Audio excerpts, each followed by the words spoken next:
तिथि का कोई यजन पूर्वक पालन करता है तो वह भगवान विष्णु के धाम में जाता है। कोई विधि विधान से इस एकादशी का पालन करता है तो निश्चित भगवान की प्राप्ति होती है, वह भगवान के धाम में जाता है। और यह एकादशी सारे पापों को नष्ट करने वाली है, साक्षात भगवान का धाम प्रदान कराने वाली है। यदि कोई बिना जाने या बिना असहाय अवस्था में भी यदि इस एकादशी का पालन करता है तो वह नर निश्चित भगवान के धाम में जाता है। आने वाली एकादशी पुत्रदा एकादशी है। यदि कोई निसंतान महिला, स्त्री, माता, बहन जिनको संतान की प्राप्ति नहीं हुई है, जिनको लोग प्राय भांज भांज कहकर पुकारते हैं, जिनको देखकर लोग अपना कार्य करना बंद कर देते हैं, सात्विक कार्य, या जिनका सुबह कोई मुख दर्पण इत्यादि के माध्यम से भी देख ले तो अपना कार्य की गति बदल देते हैं, ऐसी माँ बहनें जो परेशान हैं, जिनको पुत्र प्राप्ति में बड़ी दुविधा है, जिनको नहीं हो रहा, कई बार परिश्रम किया, कई स्थानों पर गए, कई देवी देवताओं के चरणों में गिरे, लेकिन फिर भी यदि पुत्र की प्राप्ति नहीं हुई है तो सुगम सरल यदि कोई इस पुत्रदा एकादशी का पालन करता है तो निश्चित उसे पुत्र की प्राप्ति होती है, उसे सुंदर पुत्र रत्न की प्राप्ति होती है सहज में। इसलिए इस एकादशी का विधि विधान से पालन करते हुए बहुत सुंदर व्रत करना चाहिए, उपवास रहना चाहिए, भगवान के नजदीक रहकर उनकी कथाएं सुननी चाहिए, पूरे दिन भर कुछ नहीं खाना चाहिए, केवल भगवान नाम का जप करना चाहिए। और द्वादशी के उपरांत समय के अनुसार इसका पालन करना चाहिए, ब्राह्मणों को दान देना चाहिए, गौ की पूजा करनी चाहिए, ब्राह्मणों को संतुष्ट करके स्वयं भोजन करना चाहिए, तो बहुत सुंदर पुत्र रत्न की प्राप्ति होती है। स्वाभाविक है, इसमें कोई दोहराई नहीं है। मतलब महाराज प्रमाण दीजिए, हम कैसे माने कि एकादशी या पुत्रदा एकादशी का पालन करने से हमें पुत्र रत्न की प्राप्ति हो जाएगी। प्रमाण अनेकों भरे हैं। भविष्य पुराण में एक कथा मिलती है, महिष्मती साम्राज्य के एक बड़े चक्रवर्ती सम्राट राजा हुए। महिष्मान राजा का नाम था। बड़े प्रतापवान, पुण्यशाली, भाग्यशाली राजा थे। जीवन में कोई कमी नहीं, अनेकों पटरानियां थी, बड़ी सुंदर प्रजा और बहुत अनेकों मंत्री थे, सारे इनके अनुशासन में काम करने वाले। कोई कष्ट नहीं राजा को, प्राय प्रजा को पुत्रवत पालन करते थे। जीवन में कोई कष्ट, कोई दोष नहीं है, लेकिन फिर भी एक कष्ट था। इतना सुंदर देह है, इतनी सुंदर सुंदर प्रजा, रानियां इत्यादि सब कुछ है, लेकिन फिर भी पुत्र रत्न नहीं है। बड़े परेशान होते थे। इतनी बड़ी चक्रवर्ती नगरी है जिसका एकमात्र सम्राट हूं मैं, बड़ा हृदय में दुख कि इतना सब कुछ होते हुए भी पुत्र नहीं है। क्या करूं, कैसे पुत्र की प्राप्ति करूं, क्या करना चाहिए कि मुझे पुत्र रत्न प्राप्त हो जाए। बड़ा दुखी होकर, बड़ा चिंतित होकर एक दिन अपने राज्य कारभार में नहीं आए।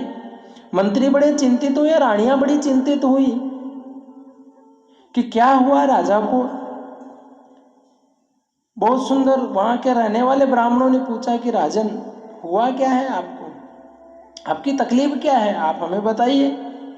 कहीं युद्ध का न्योता आया है या फिर कहीं कोई आपके द्वारा कुछ गलती हुई हो, ऐसा क्या राजन कि आप इतने चिंतित होकर बैठे हैं। हमने आपको गत दिनों से देख रहे हैं कि आप ठीक से ना खाते हैं, ना ठीक से प्रजा का पालन कर रहे हैं, ऐसा क्या दुविधा हो गई राजन, आप बताइए। आप हमारे स्वामी हैं, राजा हैं, आप जो बोलेंगे वो हम करेंगे। तो प्रभु ये राजा बोला कोई कष्ट नहीं है, जीवन में तो एक कष्ट मुझे बहुत सताता है कि मैं बांझ हूँ, कोई पुत्र नहीं है मुझे, और पुत्र का दुख मुझे इतना सताता है कि मैं बड़ा चिंतित रहता हूँ इससे। क्या करूं मैं जिससे मुझे पुत्र रत्न की प्राप्ति हो। तो ब्राह्मणों ने सांत्वना दी कि राजन आप चिंता ना करें, हम कुछ ना कुछ उपाय निकालेंगे। बहुत शास्त्रों को देखा पढ़ा, कहीं कोई उपाय नहीं मिला। तो इन्होंने विचार किया कि पास ही के एक जंगल में बहुत सुंदर कुटिया बनाकर एक ऋषि रहते हैं, चलिए उन ऋषि से, साधु से पूछते हैं।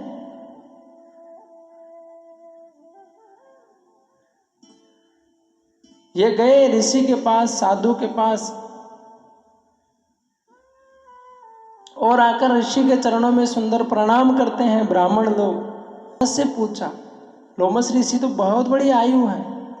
इन ब्राह्मणों को पता था कि इस जंगल में लोमस ऋषि तपस्या कर रहे हैं। लोमस ऋषि के पास आते हैं और पूछते हैं कि हमारे राजा बड़े प्रतापवान हैं, बड़े भाग्यशाली हैं, प्रजा का बहुत सुंदर रीति से पालन करते हैं, लेकिन हे स्वामी उनको बड़ा कष्ट है कि उनको निसंतान है, संतान नहीं है। तो आप कोई उपाय बताइए जिनसे उनको संतान हो सके। तो लोमस ऋषि ने ध्यान धरा और उनके पूर्व जन्म के विषय में देखा। तो इन राजा से पहले का जो जन्म था वो वैश्य परिवार में था, और काम धंधे के लोभ में एक स्थान से दूसरे स्थान पर, एक गांव से दूसरे गांव, एक शहर से दूसरे शहर में जाते थे। बड़ा परिश्रम करते थे लेकिन फिर भी धन की प्राप्ति नहीं होती थी। लोमस ऋषि बताते हैं कि ये राजा पूर्व जन्म में बड़ा परिश्रम करते थे। एक बार ऐसे ही धन कमाने के लालच में ये राजा, जो पूर्व जन्म में वैश्य थे, अपने गांव से बाहर निकले और अनेकों जंगलों के माध्यम से शहर की ओर रवाना हुए। लेकिन जंगल से जब गुजर रहे थे तो इनको बहुत जोर से भूख लगने लगी, बहुत जोर से प्यास लगने लगी। कई दिनों तक इनको भोजन नहीं मिला, कई दिनों तक पानी नहीं मिला। उस जंगल बड़ा जंगल था, महीनों महीनों भर उस जंगल से पार होने में समय लगता था। ये राजा जो वैश्य थे, उस वैश्य में बड़े दुखी हुए।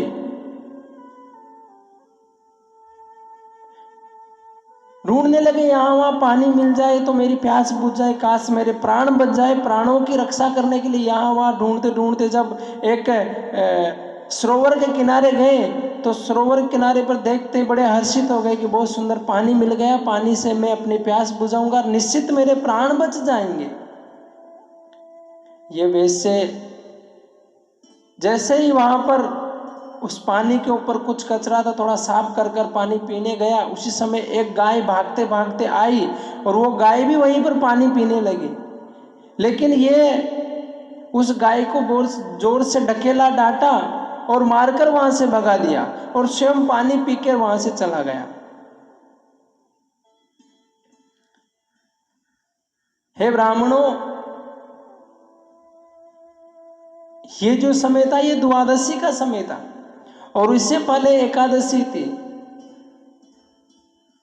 अज्ञात अवस्था में, अज्ञानता में इसने इस पुत्रदा एकादशी का पालन हो गया उससे, और एकादशी का पालन होने से पूरे दिन भर कुछ खाया नहीं, जंगल में कुछ मिला नहीं, बहुत ढूंढा और पानी भी नहीं पिया। द्वादशी के दिन समय पर जल के माध्यम से पारण किया। उस एकादशी के पुण्य के प्रभाव से वही वैश्य राजा के रूप में आया है, लेकिन निसंतान इसलिए रहा कि इसने उस गाय को ढकेल दिया। वो गाय जब पानी पीने के लिए आई तो एक बहुत सुंदर बछड़े को जन्म देकर आई थी। बछड़ा छोटा था, जन्म देकर ही बछड़े को छोड़कर पानी की तलाश में ये पानी पीने के लिए आई थी, लेकिन उसको ना पानी पिलाकर स्वयं पानी पी गया। और वो बड़े बड़े दिनों से वो गाय भी भूखी थी, प्यासी थी, उसको भी पानी नहीं मिला था। वो पानी की तड़प इतनी थी उसकी कि बछड़े को जन्म देते अपने बछड़े की तरफ ना देकर पहले पानी पीने के लिए आए, क्योंकि अपने प्राण बचाने के लिए। लेकिन इसने डांट कर भगा दिया, पत्थर मार के भगा दिया, इसलिए उस गाय की भी मृत्यु हो गई और बछड़े की भी मृत्यु हो गई। इसलिए गौ हत्या का पाप इस राजा को लगा है, इसलिए यह निसंतान रहा। लेकिन इसने अनजाने में एकादशी का पालन किया था, इसलिए उस एकादशी के पुण्य के प्रभाव से इसे बहुत सुंदर ये राज्य का राजा बना है। इस राज्य का राजा बनने से इसको बड़ा पुण्य तो प्राप्त हुआ, एकादशी का पालन किया था, इसलिए ये बड़ा भाग्यशाली है। लेकिन गौ हत्या का अनजाने में पाप हुआ है, इसलिए इसको पुत्र रत्न की प्राप्ति नहीं हुई है। तो राजन, आप ब्राह्मणों राजा के पास जाओ और उस राजा को बताओ, यदि वह इस पवित्र पुत्रदा एकादशी का पवित्र एकादशी का पालन करेगा तो निश्चित उसे पुत्र रत्न की प्राप्ति होगी। ये ब्राह्मण आए और जो का जो वरदान इन राजा को श्रवण करवा दिए। राजा बड़े दुखी हुए कि मुझसे इस प्रकार का अपराध पाप हुआ है। और राजा ने देखे कब है ये पुत्रदा एकादशी, क्या आने वाले कुछ दिनों में पुत्रदा एकादशी है।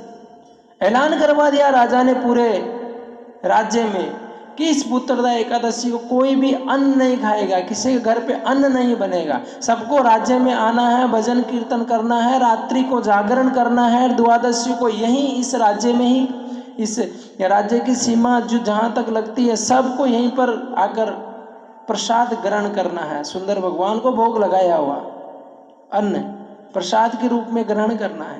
राजा ने ऐसा ऐलान आदेश करवा दिया। सारे मंत्री सब जगह पर जाकर बताए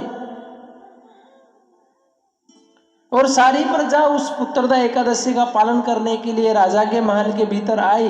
बड़ा जोर से कीर्तन हुआ भगवान नाम का, सारे लोग बड़े उत्सुकता से भगवान का नाम लेने लगे, गुणगान करने लगे। और द्वादशी के दिन ये राजा ने पूरी प्रजा को पुत्रवत बहुत सुंदर भोजन करवाया, ब्राह्मणों को बहुत सुंदर दक्षिणा दी, कई सारे गायों को वहां पर भोजन करवाया, फल इत्यादि कर खिलाया। गायें, ब्राह्मण और प्रजा इतनी संतुष्ट हो गए, आशीर्वाद दिया और राजा को ठीक 9 माह के पश्चात एक पुत्र रत्न की प्राप्ति हुई। तो यह है पुत्रदा एकादशी। यदि कोई इस एकादशी का पालन करता है तो निश्चित उसे पुत्र रत्न की प्राप्ति होती है। इसलिए जो माताएं बहनें बड़ी परिश्रम कर रही हैं, यहाँ वहाँ जा रही है, फिर भी पुत्र की प्राप्ति नहीं हो रही है, तो निश्चित उसे इस एकादशी का पालन करना चाहिए। एकादशी का पालन करने से निश्चित पुत्र की प्राप्ति होगी, इसमें कोई दोहराई नहीं है। इसी प्रकार की एक और कथा मिलती है, तो पुराण में मिलती है। स्वयं युधिष्ठिर महाराज भगवान कृष्ण से पूछते हैं कि हे प्रभु, आने वाले पुत्रदा एकादशी के विषय में कुछ श्रवण करवाइए। भगवान श्री कृष्ण अपने मुखारविंद से बोलते हैं कि हे राजन, ये पुत्र प्रदान कराने वाली एकादशी है। निसंतान यदि इस एकादशी का पालन करते हैं तो निश्चित उसे पुत्र रत्न की प्राप्ति होती है। एक पूर्व काल की एक भद्रावतीपुरी के एक बहुत बड़े चक्रवर्ती सम्राट राजा थे, जिनका नाम था सुकेतु, जिनकी बहुत सुंदर पत्नी चंपा। कोई कमी नहीं, लेकिन पुत्र रत्न की कमी। बराए पितर दोष से मुक्त नहीं हो पाते थे। इनके पितर बड़े दुखी होने लगे कि राजा है तब तक तो हमारा तर्पण हो रहा है, लेकिन बाद में कौन करेगा, हमें इतना सुंदर भोजन कौन करवाएगा। बड़े दुखी होते थे पूरे की पूरी जन समाज, प्रजा सब इत्यादि को। राजा के यहाँ युवराज नहीं है, पुत्र नहीं है, निसंतान है राजा। तो एक बार घूमते घूमते घूमते जंगल में चले गए। बड़े प्यास से आतुर होकर यहाँ वहाँ देखने लगे कोई सरोवर मिल जाए, लेकिन उसी समय पुण्य के प्रभाव से एक सरोवर दिखाई दिया। गए सरोवर में और सरोवर देवता को प्रणाम कर कर वहाँ का जल पिया, संतुष्ट हुए। उसी समय उन्होंने देखा कई सारी कुटियाएं बनी हुई है, कई सारे मुनिगण यहाँ वहाँ विचरण कर रहे हैं। जाकर मुनियों के चरणों में प्रणाम किया और पूछा कि आप कौन हैं, आप यहाँ कैसे। तो मुनियों ने कहा कि हम विश्वदेव हैं और माघ महीने का स्नान प्रारंभ होने वाला है, तो हम यहाँ पर आए हैं स्नान इत्यादि के लिए। 1 माह तक हम यहीं रहेंगे। राजन से पूछा आप तो मैं सुकेतु कुमार राजा हूँ, यही मेरी पास में ही राजधानी है। तो बात ही बात में पता चला मुनियों को कि ये निसंतान है। तो मुनियों ने कहा कि आने वाली पुत्रदा एकादशी है, पवित्रा एकादशी है, यदि पुत्रदा एकादशी का आप पालन करेंगे, आपकी पत्नी इसका पालन करेगी, तो निश्चित आपको पुत्र रत्न की प्राप्ति होगी। राजा ने जैसा बताया था वरदान, वैसा स्वयं आकर पत्नी को बताया, और दोनों पति पत्नी बहुत सुंदर, राजा और रानी सुकेतु कुमार और चंपा, ये भद्रावतीपुरी के जो राजा थे, इस एकादशी का निष्ठापूर्वक पालन किए, और ठीक 9 माह के पश्चात इनको पुत्र रत्न की प्राप्ति हुई। तो यह है इस पुत्रदा एकादशी की महिमा। इसलिए पुत्रदा एकादशी का पालन करें, निसंतान जो है निश्चित पुत्र रत्न की प्राप्ति होगी, इसमें कोई दोहरा ही नहीं है, क्योंकि भगवान की पवित्र तिथि है एकादशी, व्रतों का राजा है, ये समस्त प्रकार का फल देने वाला है। अगर अज्ञानता अवस्था में भी कोई एकादशी रहता है तो निश्चित उसको भगवान की प्राप्ति होती है, और जो विधि विधान से रहे तो इसमें कोई दोहरा ही नहीं है। इसलिए एकादशी का जरूर पालन करें, अन्न ना खाएं, जल इत्यादि भी ना पिए, दूर रहें, हो सके जहां तक निर्जला करें। अगर नहीं रह पाते हैं तो फल खाकर रहें, भगवान का भजन करें, जप करें, भगवान की कथा श्रवण करें। इससे निश्चित अक्षय पुण्य प्राप्त होंगे, जिनका क्षय कभी नहीं होगा।